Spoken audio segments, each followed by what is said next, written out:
E nós vamos falar hoje a respeito disso aqui. Jesus revela a fonte das impurezas. Muitas vezes a gente se depara com o mal na nossa vida. Muitas vezes a gente se depara com o mal dentro do nosso coração. E a pergunta que fica, da onde veio? Será que é influência de fora? Ou será que é algo que vem de dentro? A maldade, o pecado, a inclinação nossa para fazer aquilo que Deus se desagrada. Essa mesma questão Jesus tratou quando ele andou por aqui. Você se deve lembrar que há 2 semanas atrás nós estávamos estudando Mateus 7, versículo 1 até o versículo 13, quando alguns homens religiosos estavam criticando Jesus porque os seus discípulos estavam comendo sem lavar as mãos, portanto, com as mãos impuras. E por causa disso, eles também ficavam impuros. E eles acharam isso muito estranho. E Jesus falou que eles estavam seguindo apenas uma tradição humana, sem entender o significado do que eles estavam fazendo. E a questão continua, e nós vamos ver a continuidade desse texto, Marcos capítulo 7, versículo 14 e 23. Vamos lá? Jesus chamou novamente a multidão para junto de si e disse: ouçam-me todos e entendam isto. Não há nada fora do homem que nele entrando possa torná-lo impuro. Então percebam que é continuação daquele assunto que a gente já pegou há 2 semanas atrás. Logo após aquela discussão, Jesus chamou. Significa que ele quis tirar a multidão e os seus discípulos de perto daqueles religiosos que não queriam saber dos ensinamentos dele e trouxe essa turma para um esclarecimento maior. Esclarecimento para quem quer esclarecimento. E de fora ficaram os religiosos, que só criticavam e questionavam a autoridade de Jesus. Eles não receberam esse ensinamento que Jesus deu nesse instante. Somente aqueles que queriam andar na luz e saber o que é a verdade a respeito de viver uma vida santa. Jesus excluiu os hipócritas, excluiu aqueles que estavam vivendo uma vida só de aparência e chamou aqueles que estavam verdadeiramente interessados. Outra coisa que a gente percebe aqui é que Jesus pede uma atenção deles. Jesus começa dizendo: ouçam-me, e fala: entendam. Parece que ele está chamando atenção para algo que você tem que prestar atenção para conseguir entender. E ainda, usar toda a sua mente, captar tudo, porque não é algo fácil de captar. Então vou deixar a mesma mensagem para vocês, vou fazer coro a Jesus. Prestem atenção e ouçam, porque não é fácil. Prestem atenção, porque senão vocês não vão conseguir entender de jeito maneira, tá bom? Aqueles religiosos estavam preocupados em não se contaminar com algo que Deus não gosta e que vinha de fora. Não queriam comer com a mão por lavar, porque achavam que com isso eles estavam contaminando toda a santidade e por isso Deus os desprezaria. Só que Jesus entra com algo novo, dizendo: não há nada fora do homem que nele entrando possa torná-lo impuro. Não, a gente não se contamina com as coisas de fora, é o que Jesus está dizendo. Nesse primeiro momento, Jesus está tratando de coisas relacionadas à alimentação, mas vocês vão perceber que isso também se relaciona a tudo que a gente vê e tudo que a gente ouve, tudo que vem de fora. Isso vai ficar muito claro daqui a pouco, ok? Quando a gente acha que a contaminação vem de fora, nós criamos várias e várias medidas de contenção, de proteção, para a gente não ser contaminado com as coisas que vêm de lá. Vem de fora. A gente faz isso. Mas Jesus está dizendo aqui que não. As coisas vêm de dentro. Alguns de vocês gastam bastante tempo tentando se proteger da influência do mal que vem de fora. E Jesus está dizendo que o mal vem de dentro. Isso aqui parece filme de terror. Eu sei que a maioria de vocês não gosta de filme de terror, né? Mas imagine uma turma desesperada, com medo de um perigo, entrando dentro de uma casa, trancando tudo e achando que estão seguros, quando de repente eles descobrem que o perigo está lá dentro. O que vocês acham? Dá um medão, não? Eu assisti um filme uma vez, uma dessas madrugadas por aí, aonde uma turma ficou presa dentro do elevador. E lá dentro tinha um demônio. É mais ou menos isso que acontece com muita gente religiosa. Eles se fecham por todos os lados com medo do mal que está lá fora e não tomam cuidado com o mal que está dentro do coração, que habita dentro da gente. É isso que Jesus está falando. Cuidado, está dentro, está dentro. As medidas de proteção que a gente toma, talvez até ajudem, no sentido de não despertar logo o mal que já vive dentro da gente, mas não tem nenhum poder contra ele. Ele vive lá, dentro do nosso coração, escondido, como vocês vão ver daqui a pouco. A impureza não vem da onde? Qual que é a fonte das impurezas? Primeira dica que Jesus nos dá: não vem de fora. Gravou? Da onde não vem, gente? De fora. Então vamos adiante. Continuando o texto. Pelo contrário, vocês, o que sai do homem é que o torna impuro. Se alguém tem ouvidos para ouvir, ouça. Mais uma vez, essa insistência, presta atenção, ouça. Na realidade, o que sai do homem é que o torna. Se sai, está vindo da onde? De dentro. A impureza vem de dentro. Se não vem de fora, a única opção então é de dentro. Impurezas vêm de dentro. E nós estamos querendo responder essa pergunta hoje: da onde que vem aquilo que nos torna impuros, corruptos, contaminados? A primeira resposta de Jesus descartou de fora, só sobrou o que já está dentro. Em outras palavras, Jesus está dizendo: nós devíamos estar mais preocupados com o que vem de dentro do que com o que vem de fora. A gente devia gastar mais tempo olhando para dentro do que com medo das coisas lá de fora. A gente devia ter mais medo das coisas de dentro do que das coisas de fora. E quando eu coloco esse ensinamento, talvez a pergunta que logo vem ao nosso coração: pastor, a Bíblia não ensina a gente a não amar o mundo e as coisas do mundo? Se afastar das coisas do mundo, não é isso que a Bíblia ensina? Sim ou não? É claro que é. Vamos lá, 1 João capítulo 2, versículo 15 a 17. Agora vamos ler todos juntos. Não amem o mundo, nem o que nele há. Se alguém amar o mundo, o amor do Pai não está nele. De fato, João, o evangelista João, discípulo amado de Jesus, foi quem disse isso: a gente não amar no mundo, nem as coisas que há no mundo, e se alguém ama o que há no mundo, o amor do Pai não está nele. Ele está dizendo isso. Agora tem um grande problema. Que coisas são essas que há no mundo? Porque geralmente a gente lê esse texto e nós damos a resposta do que é que está no mundo. A gente imagina aquilo que a gente despreza e coloca ali. O que há no mundo? Tem violência, tem festança, tem farra, tem droga, não é isso?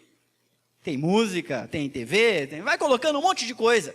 Mas será que é isso que João tem na cabeça quando ele escreve? Quando ele fala? Como é que a gente descobre? Estou ensinando vocês a ler a Bíblia, né? Como é que a gente descobre? Pergunta para ele aí. João, como é que a gente descobre, João? A gente leu João 2:15. O que está faltando aí? João, o que é que há no mundo? Pois tudo que há no mundo. O que é, gente? Vocês?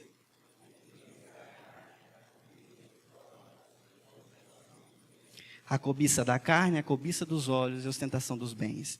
Algumas traduções vão dizer a concupiscência da carne, a concupiscência dos olhos e a... Fugiu agora. Soberba da vida. Obrigado. Então, olha a lista dele. A lista dele tem 3 coisas. E me diz, onde é que essas 3 coisas habitam? Lá fora ou dentro do ser humano? Para alguns que ainda estão boiando, sabe o que significa a palavra concupiscência? Não. Concupiscência é cobiça. Sabe o que significa cobiça? Ficou mais fácil. Ficou mais fácil. Para quem não sabe, é aquele desejo que nos toma, que toma posse da gente e leva a gente a fazer o que a gente não devia fazer. É aquela vontade desenfreada que arde na nossa carne, contamina os nossos pensamentos e os nossos desejos e nos leva a fazer tudo o que desagrada a Deus. Isso é concupiscência, isso é cobiça. E o que há no mundo que João está denunciando é o desejo desenfreado da nossa carne, da nossa matéria, nossa carnalidade. O desejo desenfreado dos nossos olhos, aquilo que a gente põe o olho, a gente quer ter. E é claro, a soberba, a ostentação dos bens, o amor por aquilo que é material, por aquilo que é notório. Isso é o que há no mundo. Mas onde é que essas coisas habitam? No coração de cada um dos seres humanos.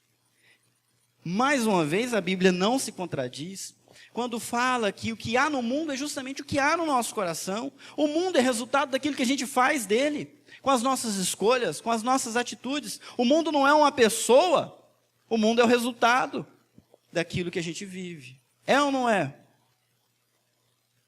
Quem é que anda disseminando as coisas erradas no mundo? São pessoas? Sim ou não? São. Quem é que anda matando? Quem é que anda caluniando? Quem é que anda difamando? Quem é que anda adulterando? Quem? Pessoas. E fazem isso com base na concupiscência do seu próprio coração. Vamos continuar, versículo 17. O mundo e a sua cobiça passam, mas aquele que faz a vontade de Deus permanece para sempre. Por isso que a gente tem que guardar o coração. Se no meu coração há espaço para eu querer coisas para mim, do meu jeito, eu posso cair em concupiscência, em cobiça. Mas se o meu coração quer e deseja fazer a vontade de Deus, aí eu estou bem guardado do perigo. Para guardar o meu coração, eu preciso enchê-lo. Enchê-lo de Deus. Eu vou continuar, há muita coisa para a gente estudar. O que eu estou falando é traduzido na teologia sistemática como depravação total. Repete aí, depravação total. Mais forte, depravação. Eita, todo mundo junto. 1, 2, 3. O que é isso, pastor? Toda a natureza humana está corrompida pelo pecado. Todos os seres humanos estão corrompidos. Quando a gente fala de depravação total, eu preciso explicar o que isso significa. Total porque atinge o ser humano por completo. Todas as faculdades do ser humano foram corrompidas. Seu pensamento, sua mente, sua vontade, que é o coração, seu sentimento ligado à sua alma, tudo isso está corrompido. Tudo isso foi contaminado. Nós vivemos numa época em que as pessoas dizem que o ser humano, ele nasce bom. E uma vez que ele nasce bom, à medida que ele vai convivendo com a sociedade, é que ele vai se contaminando e se perdendo. É a ideia iluminista. Uma ideia muito marxista também. Se a gente livrar as pessoas das más influências, para ela ser boa como ela foi criada para ser, tudo vai melhorar. A gente dá educação, a gente dá segurança e tudo vai melhorar. Gente, isso já está provado em 2000 anos de história que não é verdade. O ser humano é totalmente caído e depravado. A sua natureza está corrompida pelo pecado desde o seu nascimento. É a outra coisa que eu preciso dizer para vocês. É hereditária. É inerente à raça humana. Já nasce assim. Eu sei que a gente quer guardar os nossos filhos da influência lá de fora, mas eu tenho uma triste notícia para você. Já veio com defeito de fábrica. Sério, gente. Eu oro pela conversão dos meus filhos, porque são pecadorzinhos.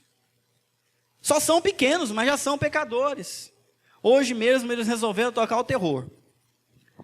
O Samuel estava com ciúme. Quem que ensinou o Samuel a sentir ciúme? Do Levi. Estava atrás dele, importunando toda hora. Toda hora. 4, 5 vezes a mãe dele falando com ele para ele obedecer. É inerente à raça humana, já nasce assim. Não é, gente? Quem tem filho pequeno aí, me diz aí. É ou não é? Da onde vem a maldade? Está no coração. Outra coisa. Ela é total, ela é hereditária e ela é universal. Atinge todos os seres humanos em todo o mundo. Eu diria até mais. São todos os descendentes de Adão. Quem é descendente de Adão, levanta a mão. Pois é. Você faz parte. Todos os seres humanos em todo o mundo, em todas as épocas, são corrompidos desde o seu nascimento, já nascem com a sua natureza pecaminosa pronta para produzir os seus frutos. E logo eles aparecem. Quando eu digo isso, não quer dizer, ou não significa que todos são tão maus quanto poderiam ser. Alguns se especializam nisso. E vão se tornando cada vez piores. Também não significa que o ser humano seja incapaz de algum ato bom. Não, nós somos capazes de alguns atos bons. Mas o que nós sentimos, o que nós sonhamos, o que nós queremos, tudo isso está contaminado de alguma forma pelo pecado. E é por isso que a gente enfrenta tanta briga, tanta frustração, tanta dificuldade. A resposta para a vida que nós levamos, cheias de percalços e de problemas, é uma palavra só: pecado, que habita no nosso coração. Vou continuar. O ser humano já nasce corrompido. E a gente diz que ele está espiritualmente morto. Está vivo, está andando aí, está falando oi, está piscando, está comendo, está bebendo, está dormindo. Mas espiritualmente está morto. Para Deus, está morto. Se ele quer Deus, é para Deus fazer o que ele quer. Porque fazer a vontade de Deus ele não consegue. Precisa de salvação, precisa de ajuda. Eu estou falando isso, há muita base bíblica para isso. Efésios capítulo 2, versículo 1 e 2. Ele nos deu vida estando vós mortos nos vossos pecados, nos quais andastes outrora seguindo o curso deste mundo, segundo o príncipe da potestade do ar, do espírito que agora atua nos filhos da desobediência. Perceba que a realidade é morte. Paulo está escrevendo para a igreja de Éfeso, dizendo: vocês estavam mortos no pecado, vocês eram escravos do pecado, vocês não tinham poder contra o pecado, eram, sabe, aqueles zumbis que não sabem fazer nada, só vive escravo daquele desejo de sangue, eram vocês, escravo do desejo do pecado. Outra realidade que aparece aqui, é que nós seguimos o curso do mundo. E o curso do mundo é influenciado pelo príncipe da potestade do ar. Quem sabe quem que é esse? Quem tem coragem de falar o nome dele? É o diabo, é ele mesmo. Ele gosta desse caminho torto e ele fica influenciando as pessoas. A gente pensa: está vendo, pastor? Então quer dizer que o mal mora fora, o mal é o cabrunco. Mas o texto continua, sempre a gente pergunta para o texto: entre os quais também todos nós andávamos outrora segundo as inclinações do quê? Da nossa carne. O diabo só consegue manipular a gente porque nós temos paixões e concupiscências dentro da gente que lhe interessam muito. Se não houvesse isso aqui, ele faria o quê? A gente só pega o rato na ratoeira porque a gente bota lá um queijo que ele gosta. Fazendo e dos, e éramos, repita, por natureza, filhos da ira, como também os demais. Por causa dessa nossa inclinação para o mal, nós somos presa fácil das manipulações do nosso inimigo. Mas tudo começa aqui dentro do nosso coração. E por causa dessa natureza ruim, o texto está dizendo que por natureza nós merecemos, nós devemos receber a ira de quem? De Deus. Deus é justo, Deus é santo. Deus não se mistura com o que é mal. E nós somos maus por causa dos nossos pecados. Por natureza, filhos da ira. O texto de Marcos continua, versículo 17. Depois de deixar a multidão e entrar em casa, os discípulos lhe pediram explicação da parábola. Será que vocês também não conseguem entender? Perguntou-lhe Jesus. Não percebem que nada que entre no homem pode torná-lo impuro? Eu estava dizendo para vocês que não é fácil. Não é fácil de entender. A prova disso é que quando Jesus acabou de contar aquela história de que o que entra sai, não é? É o que vem de dentro que contamina. Os discípulos chamaram Jesus no canto, dentro da casa, momento exclusivo de intimidade, pediram uma explicação. E eles deram o nome para aquilo de parábola. Parábola é toda a história que tem um mistério, uma verdade espiritual por trás. E eles queriam saber qual que era essa verdade, porque eles não tinham entendido. Os discípulos estão andando com Jesus desde Marcos capítulo 1. Nós estamos no capítulo 7. Eles já estão iniciados, esclarecidos. Mesmo assim, eles têm dificuldade de entender. Da mesma forma, eu preciso alertar vocês com 20 anos de igreja, ou menos. E é claro, ou mais.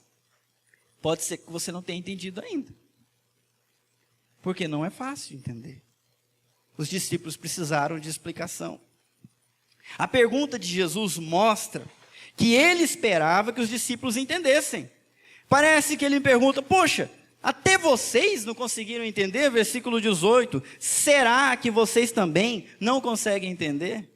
Até tu? Não é possível que vocês não entenderam? Mesmo assim, gente, olha só, Jesus explicou de novo ou não?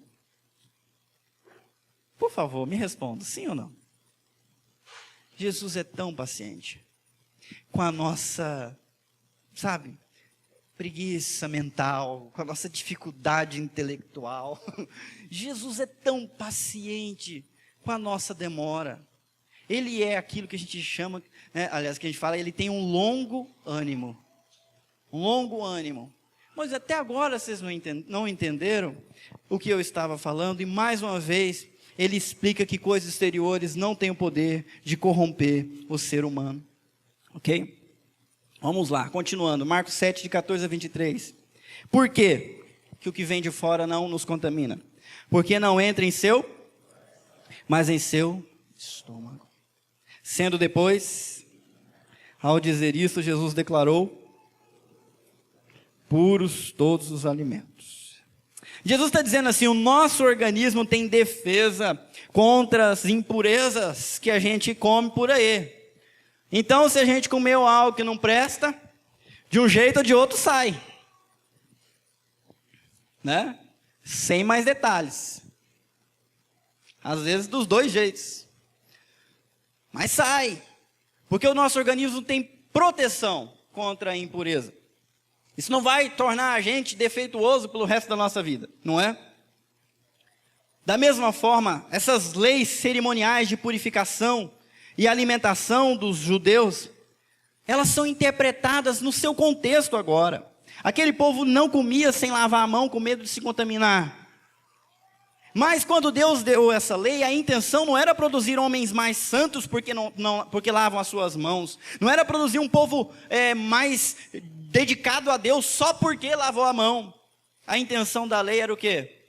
Uma vida mais saudável. Está todo mundo comigo? Legal, gostei. Uma vida mais saudável. E Jesus está mostrando isso, gente. A lavar a mão só ajuda para a gente não passar mal. Mas não contamina o seu coração.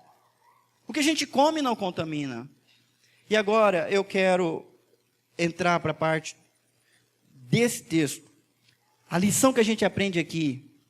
Quando Jesus esclarece, isso produz liberdade. E eu quero libertar alguns irmãos que até hoje vivem presos a respeito de alimentação, se pode ou não pode comer. Olhando para o texto aí, me responde, pode ou não pode? Carne de porco, pode ou não pode? Galinha ao molho pardo, pode ou não pode? Doce da festinha.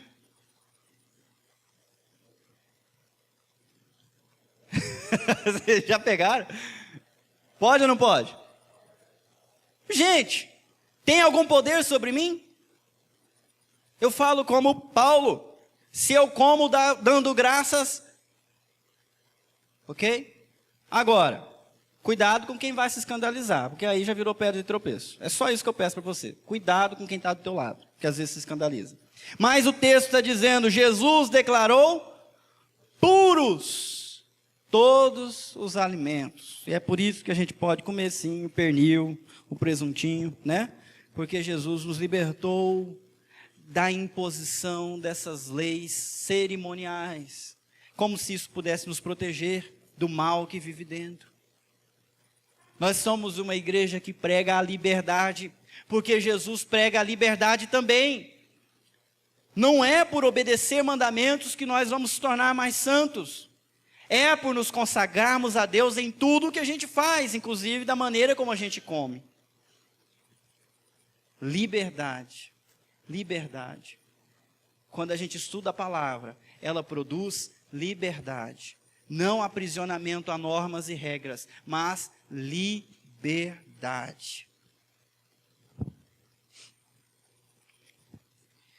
O texto continua. E continuou: o que sai do homem é que o torna impuro. Pois do interior do coração dos homens vêm os maus pensamentos, as imoralidades sexuais, os roubos, os homicídios, adultérios, as cobiças, as maldades, o engano, a devassidão, a inveja, a calúnia, a arrogância e a insensatez. Portanto, qual que é a fonte das impurezas? É o coração. O coração é a fonte de todo tipo de mal.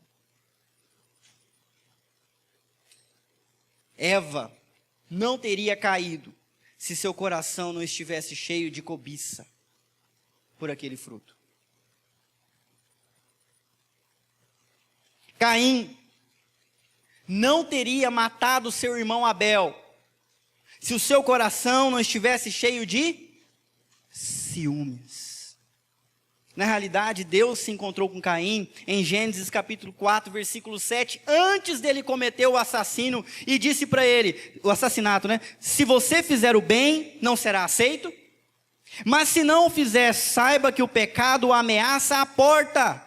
O pecado está aí do seu lado e deseja conquistar você, mas você deve dominá-lo. É no coração que a gente tem que travar a nossa luta contra o mal, porque é de lá que ele brota. É lá que é a fonte de todo tipo de impureza. O coração é a fonte. Por conta disso, nós temos uma mensagem diferente da mensagem das outras religiões e da mensagem do humanismo que a gente vive hoje na sociedade. Enquanto eles tiram a responsabilidade do ser humano, nós dizemos em alto e bom som: cada um é responsável pelos monstros que cria dentro do seu coração. Cada um tem a responsabilidade de não dar trela para as impurezas que saem, que nascem no seu coração. Cada um é responsável por suas ações. E devia pôr guardas para vigiar o seu coração dia e noite. Muitos de vocês conhecem esse provérbio, capítulo 4, 23. Vamos ler juntos? Sobretudo o que se deve guardar, guarda o coração, porque dele procedem as fontes da vida. Aí a gente fala isso para as mocinhas: guarde o seu coração para o seu príncipe, né? Quando você for casar, não fica se apaixonando, guarde. Gente, texto fora de contexto. Esse negócio aqui, vai ler lá para você ver em Provérbios capítulo 4. E primeiro, a palavra guardar aqui não é no sentido da gente pegar e botar numa caixinha bonitinha, não. Guardar aqui significa botar um sentinela armado, vigiando ele. Vocês estão entendendo? Armado, vigiando o coração. Começou com uma intenção ruim, volta. Intenção boa, pode passar. Ai, que raiva daquela fulana. Volta, você não vai continuar não, pode morrer aí mesmo. Ai, que vontade de perdoar. Pode passar. Guarda no coração significa vigiá-lo para não deixar coisas ruins saírem de lá. Precisamos ensinar nossos filhos a vigiarem seus próprios corações. Alguns de nós acham que colocando limites e uma proteção, uma educação assim, bem controlada, bem protegida do mundo, nós vamos proteger eles do mal. Deixa eu dizer uma coisa para você. O monstrinho já está pronto já. O mal está dentro dele. Se você quiser proteger ele do mal, me escuta aqui. Deixa as coisas cair lá fora. Você quer proteger o seu filho do mal? Ensina ele a perceber a sua natureza pecaminosa lá no berço, na fonte. Eu tenho alguns exemplos para dar. O Samuel tem ciúmes do Levi. E para compensar, o Levi veio daquele jeito. Samuel é tímido, se ele chegar aqui agora e eu falar o nome dele, todo mundo olhar para ele, ele vai ficar com raiva. E se você for tentar conversar com ele, ele vai gritar com você, porque ele é tímido. O Levi, se eu trouxer ele aqui na frente e colocar ele na bateria, ele vai amar a plateia e vai dar um show. E ele já é por natureza expansivo, alegre, divertido. Tem uma cara de sapeca que não nega, é a cara e o coração também. Juntou o ciúme do Samuel com toda essa dinâmica do Levi. Por muitas vezes o Samuel atenta contra o Levi. Já viram isso entre irmãos? Só acontece lá em casa, não. Sabe? Fica lá importunando o moleque, derruba o moleque, aí eu venho correndo, Samuel, o que aconteceu? Nada. Você derrubou o Levi? Você viu? Não, não vi. Não, derrubei não. E já sabe me ludibriar. Eu falo para ele, filho, daqui a pouco o Levi está falando, e eu vou perguntar para ele, e ele vai falar o que aconteceu, e aí vai acabar essa sua ideia de se proteger através do que eu não vi. Um dia, deixa eu ter alguns minutos, um dia, eu imaginei que ele estava prestes a fazer algo errado contra o Levi. Eu fui na ponta do pé, e fiquei lá na porta, e quando ele empurrou a cabeça do Levi na porta, o Levi bateu a cabeça na porta assim, eu falei, Samuel, e eu catei ele na hora. Não tinha como escapar. É claro que ele foi disciplinado por conta disso. Mas depois eu tive uma conversa com ele e disse, filho, a vontade de fazer o mal contra o seu irmão mora dentro do seu coração. E você precisa resistir a isso. Pais, tios, tias, avós, quando conversarem com filhos de vocês, com sobrinhos e netos, falem a verdade para eles. O mal não está lá fora. O mal está dentro. E eles precisam saber disso. Saber que eles precisam de um Salvador. Eu estava tentando fazer uma massa de cimento lá em casa. E quem sabe fazer massa de cimento faz lá, né, a mistura. Areia com cimento. Aí faz ali uma bacia, né? Só com aquele pó. Vem e joga a água dentro. Cara que é bom maceiro, joga um monte de água. E vai mexendo e a água não escapa. Eu trabalhei com um tiquinho assim, uma colher de pedreiro bem pertinho e não consegui. Quando eu tampo por lá de cá, ela foge por lá, eu jogo para cá, a água vai escorrendo. Mas que dificuldade de fazer uma massa. Às vezes nós pais estamos assim, protegemos daqui, protegemos dali, colocamos coisa aqui e ali e acolá. Quando você vai ver o negócio já escorreu para o outro lado, meu, já está longe, você nem sabia. Converse com seu filho, fala a verdade com ele. O mal está dentro do coração. Eu me lembro da primeira vez que eu quis ir numa festa de escola. Eu nem sabia o que era, mas os meus colegas me convidaram. 14 anos de idade. Pai, posso ir à festa de encerramento? Meu pai já sabia, meu pai vivido. Meu pai sabia muito bem o que ia acontecer lá. Ele olhou para mim e falou, filho, eu já te ensinei tudo o que eu devia te ensinar. Agora você tem que aprender a dar as respostas certas. Pode ir. Eu fui. E fiquei assustado com as coisas que eu vi. Mas graças a Deus dei a resposta certa. Não quero isso para a minha vida.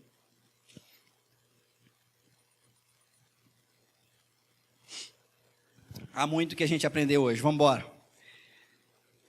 E o texto continua. O que sai do homem é o que torna impuro. E aí nós temos a maldade em 13 variedades para vocês se empanturrarem, ok? Primeiro, qual que é? Vamos lá, está em vermelho, está fácil.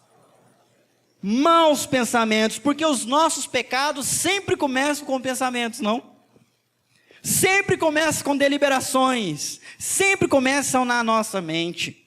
É lá no coração, do coração que vem esses maus pensamentos. Não para por aí. O que mais? Jesus não está dizendo que a imoralidade sexual mora lá fora. Ela está dizendo que ela está dentro do coração. E para quem quer saber o que significa isso, a palavra em grego é porneia. Algumas Bíblias traduziram como prostituição.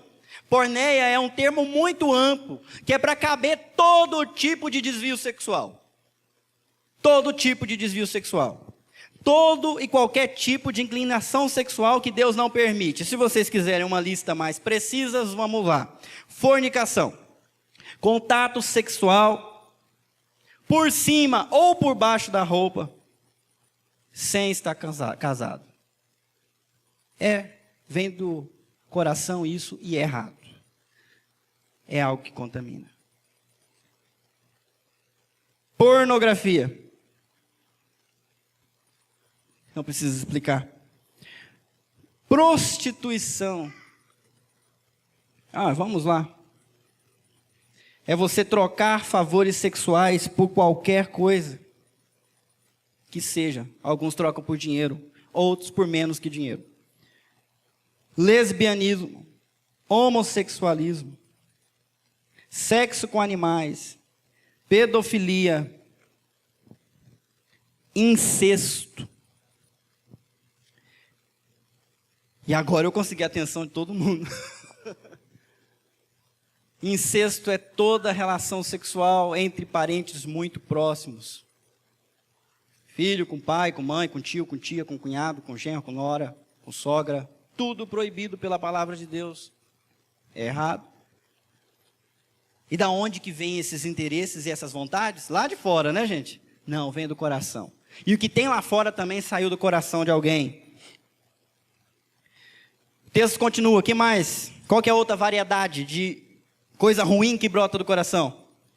O roubo. Achar que tem direito de pegar o que não é seu. Faltar com respeito pela propriedade do outro. Às vezes a gente tem até desculpas para roubar. Mas ele também tem muito, tem que dividir. Então deixa ele dividir, porque você vai pegar. Alguns de nós falam algumas desculpas para roubar do governo. Mas esse governo é corrupto. Então ladrão que rouba ladrão tem. Vai nessa. A Bíblia é muito clara. O roubo, qualquer tipo de roubo, qualquer tipo de desejo pelo que não é seu, que te leva a desrespeitar a propriedade do outro, é algo que vem do coração pecaminoso e desagrada a Deus. Outro, homicídios. Homicídio tem a ver com assassinato, matar o outro, atentar contra a vida com o outro. Mas eu diria mais, porque Jesus fala que se alguém odeia o seu irmão e despreza o seu irmão, no coração já está cometendo homicídio. Então, inclusive no coração,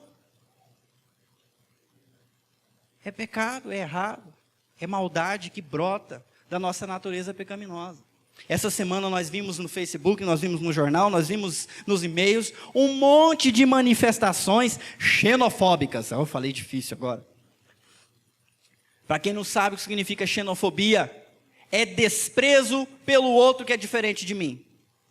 E a gente viu isso, de ricos para com pobres, de pobres para com ricos, de nordestinos para com sudestinos e sudestinos para com nordestinos. Errado, gente. Eu vou falar aqui de público na internet, estou nem aí. Não votei na Dilma. Pelos estudos que eu fiz, pelos princípios que eu escolhi para definir o meu voto, não achei que era o melhor voto e não votei nela. Mas não a odeio, não quero que ela morra. Não quero que todos os petistas se explodam de jeito nenhum. Até porque alguns deles são muito amigos meus. Não odeio os nordestinos, e se dividirem o Brasil no meio, eu acho que eu vou morar no exterior. Porque as pessoas mais divertidas que eu conheço vieram da Bahia. Alguém concorda? Se não veio da Bahia, veio lá de cima. Inclusive os comediantes que estão pela TV. Os melhores são da onde? Do Nordeste. É errado. É errado esse tipo de desprezo pelo outro, porque ele pensa de diferente. Porque ele escolheu outra coisa. O que mais? Adultério. É diferente do outro. Aqui é qualquer relação que trai o compromisso de fidelidade assumido através do casamento. Você que casou deve se manter fiel ao seu marido e à sua esposa. Só. Se qualquer relação que cruze essa fronteira é chamado pela Bíblia de adultério. Eu vou aumentar isso aqui. Não permita você ter um melhor amigo do que a sua esposa. Porque isso também é um adultério sentimental. É um adultério emocional. você tem que ter compromisso com ele, com ela. Ela tem que ser o seu confidente, ele tem que ser o seu confidente, ele tem que ser o companheiro, ela é a sua auxiliadora. Vocês são os melhores amigos uns dos outros. O marido, amigo da mulher, a mulher, amigo do marido. Não se permita ter uma amizade, nem que seja do mesmo sexo, que é mais chegada do que o seu marido. Faça isso. Deus não quer que você seja um com seu amigo. Em primeiro lugar, Ele quer que você seja um com o seu cônjuge. Que os dois se tornem uma só. Alô, pessoal? O que mais? Cobiças. Em algumas Bíblias está escrito avareza. Desejo e ganância por mais e mais e mais. Eu quero mais. Isso vem da onde? Do coração. E é um tipo de maldade. Outro tipo de maldade que algumas Bíblias traduzem como malícia. Inclinação para o que é mal. Da onde que vem? Parece que fulano tem coisa para as coisas erradas. Parece que isso atrai ele. É isso que a Bíblia está dizendo. Vem do coração, já está lá. Faz parte da natureza pecaminosa, precisa de salvação. Outra coisa que vem do coração. Engano, algumas Bíblias traduzem como dolo. Sabe o que é isso? Esperteza para enganar e fraudar. O Samuel já tem isso aqui. Uma esperteza para enganar a gente. Nunca vi. Já tem os argumentos na ponta da boca, da língua aí para falar. Esperteza para enganar e fraudar. Isso vem do coração pecaminoso. Vou terminar, vamos lá. Devassidão, algumas Bíblias traduzem como lascívia, luxúria, paixões desenfreadas e sem limites. O desejo tem que ser o nosso servo, não o nosso dono. Inclusive dentro do casamento. O sexo é um presente para casados. Mas tem que ser um presente que a gente usa, não um presente que domina a gente. Mas assuntos como esse vão ser tratados em casais, viu? Prometo. Inveja. Sabe qual é o termo em grego para isso? Inveja, são duas palavras para dar essa ideia de inveja.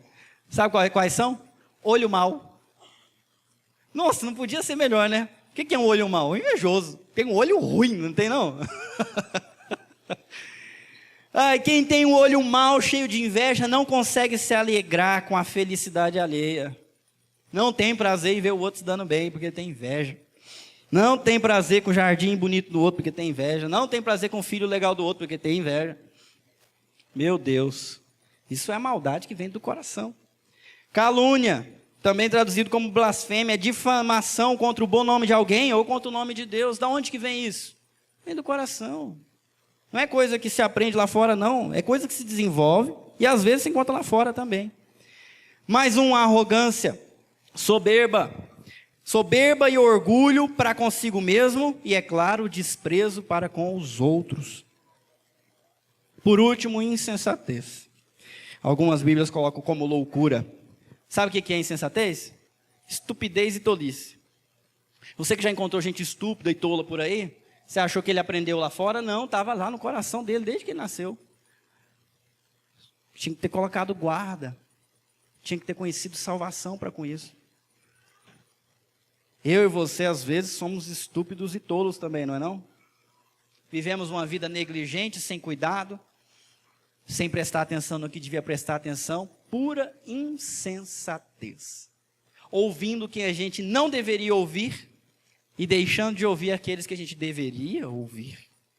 Insensatez. De onde que veio isso, pastor? Eu não era assim quando eu era criança. Não, filho, é que você não tinha descoberto, estava lá. Vem de fábrica.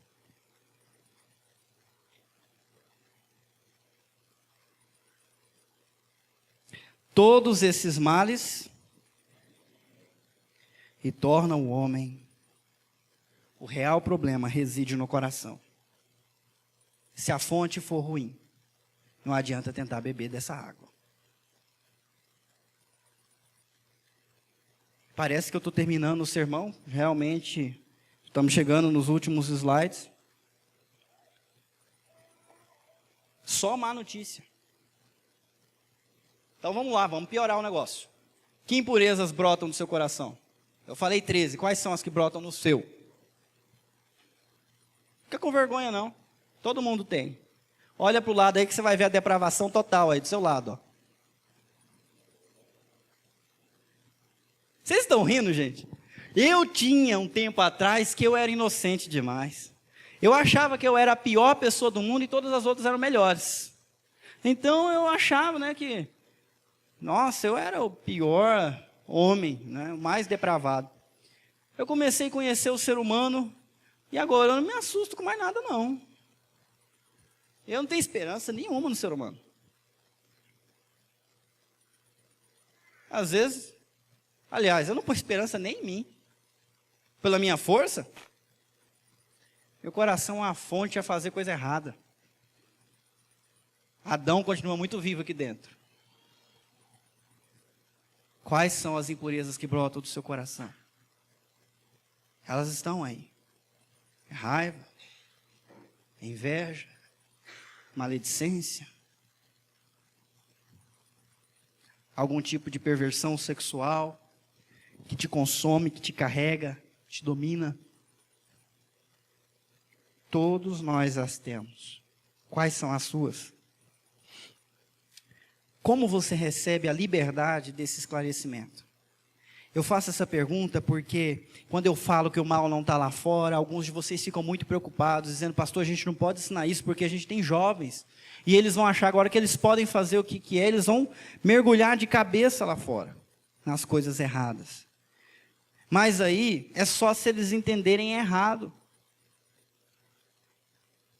O texto que nós lemos falou que aquele que se atenta a fazer a vontade de Deus não cai nas armadilhas do mundo.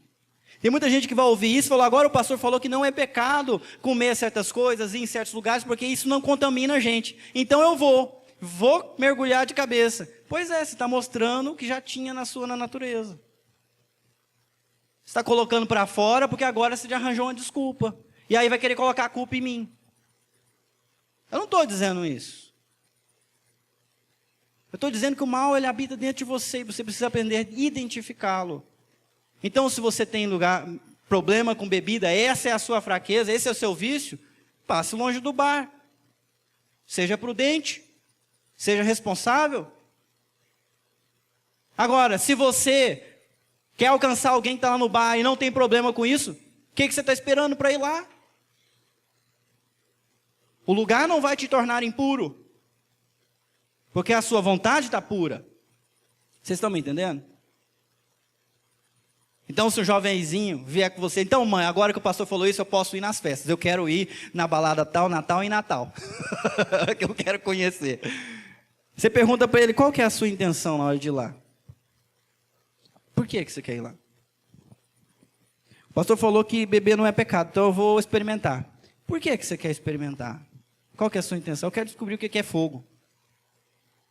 Está errado. Quer descobrir como é que funciona o tal de esquenta. Vocês acham que eu não sei que existe isso por aí?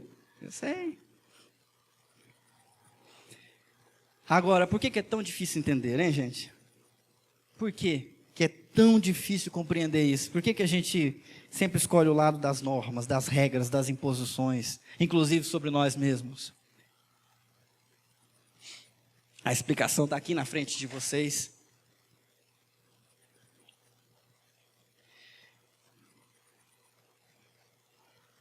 Nós temos aqui a mesa da Santa Ceia. Aqui está a explicação para isso. Por que é tão difícil entender? Porque é uma vergonha para a gente. A gente queria poder olhar para os céus e dizer, Deus, eu não presto, mas olha, eu tenho me esforçado bastante e tenho feito muitas coisas boas, eu acho que agora o Senhor já pode me aceitar. E Ele vai dizer para você, não serve, para mim só 100%. Qualquer salvação que a gente possa experimentar é exclusivamente pela misericórdia e pela graça de Deus. Porque nós não merecemos, nós somos por natureza merecedores sim da ira. Efésios capítulo 2, eu não li o texto inteiro. Agora eu vou ler. Me ajudem. Todavia, Deus, que é rico em misericórdia, pelo grande amor com que nos amou, deu-nos vida juntamente com Cristo, quando ainda estávamos mortos em transgressões. Pela graça vocês são salvos. Eu só dei má notícia, agora eu dou a boa. Ei, pecador, ei, pecadora, Jesus te amou com uma bondade infinita e te deu vida através da morte dele. Melhor, ele fez isso de graça. Ele não está pedindo contrapartida, ele está oferecendo de graça. Quer aceitar você do jeito que você é. O texto continua.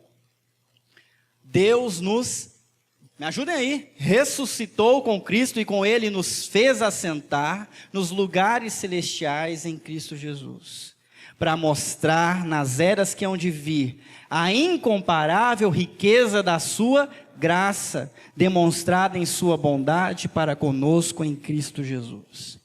As coisas são assim, para toda glória, toda honra e toda bondade a gente ter que dever para Ele. Se nós somos salvos é porque cremos em Jesus, mas a fé é um presente que Ele nos dá. Se nós não vamos ser condenados, é porque Ele resolveu ser condenado no nosso lugar. Isso é um presente imenso que demonstra a riqueza da sua bondade. Como é que Deus pode amar gente tão imperfeita como nós? Quem explica isso? Não adianta a gente pensar que nós somos os menos piorzinhos do mundo inteiro. A depravação é total, não tem aonde escolher, não havia um justo sequer, todos se desviaram, não havia. Pois vocês são salvos pela graça, por meio da fé. Isso não vem de vós, é dom de Deus, não por obras para que ninguém se glorie. A palavra dom significa presente. E aqui em cima dessa mesa nós temos o nosso presente. Nós temos um Deus que se encarnou e fez homem. Um Deus que, como homem, não pecou. Mesmo assim se deixou prender e levar até a cruz e ser torturado e massacrado para pagar o preço do castigo dos nossos pecados. Nova vida através de uma morte inocente. Um substituto santo no lugar de pecadores completamente impuros. Eis o presente de Deus. Pela graça nós somos salvos. Porque somos criação de Deus realizada em Cristo Jesus para fazermos boas obras, as quais Deus preparou de antemão para que nós a praticássemos. Você que está aqui pela primeira vez, eu quero te fazer um convite. Não tente alcançar a salvação através da sua própria força. Você não vai conseguir. Você só precisa fazer algo muito simples. Isso vale para crente e não crente. Creia no Senhor Jesus exclusivamente. Ponha fé nele.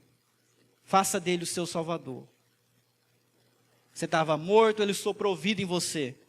Receba essa vida. E essa vida vai fluir em você e vai fazer de você uma pessoa diferente. Aí sim você vai andar na linha reta. Aí sim você vai ser justo, mas não por esforço próprio unicamente. Mas é porque uma fonte de vida eterna está brotando em você e através de você. Nova vida. Nova vida. As boas obras que eu vou fazer não vão ser mais para conquistar a salvação, são o resultado da salvação que aconteceu. Ok? Para terminar. Tem mais alguns. Mas agora em Cristo Jesus, vocês que antes estavam longe, foram aproximados mediante o... Porque todo pecado merece a morte. Por isso que o sangue de um inocente foi derramado. Não precisa ser o seu. Pois ele é a nossa paz, o qual de ambos fez um e destruiu a barreira, o muro de inimizade, anulando em seu corpo a lei dos mandamentos expressa em... Nós não vivemos mais em ordenanças. Nós vivemos em liberdade. Somos livres para fazer o que Deus se agrada. E livres para dizer não, definitivamente, para o pecado. Vamos orar? Hoje eu falei 13 maldades aqui. É praticamente impossível que você esteja aqui sentado sem ser culpado por alguma coisa, algum pecado. A Bíblia fala que a gente tem que examinar o nosso coração. confessar os nossos pecados, depois participar dessa mesa. Eu queria convidar você a fazer isso. Vou te dar alguns segundos para você orar. Se por acaso você pecou contra alguém que está aqui dentro do templo, não se constranja de consertar antes de participar da mesa. Peça perdão se você errou com o seu marido. Se ele não está aqui, peça perdão para Deus e se comprometa a consertar a situação. Se você desagradou a Deus de alguma forma, diante da cruz, o teu perdão é oferecido a você. A única coisa que você precisa fazer é se arrepender e dizer: Deus, eu andei por um caminho torto, eu segui o meu coração, eu sou culpado, mas eu quero pedir perdão. Senhor Jesus, eis-me aqui, diante dessa mesa, diante do teu povo. Eu sei, o Senhor sabe que eu sou pecador. Conhece as minhas culpas, todas elas. Não há como esconder, não há como colocar uma cortina de fumaça de santidade, porque o Senhor vê. Me perdoa, Pai. Me perdoa por não seguir a tua palavra, mas seguir o meu coração. Perdoa os meus irmãos que, como eu, estão aproveitando esse momento agora para confessar as suas faltas.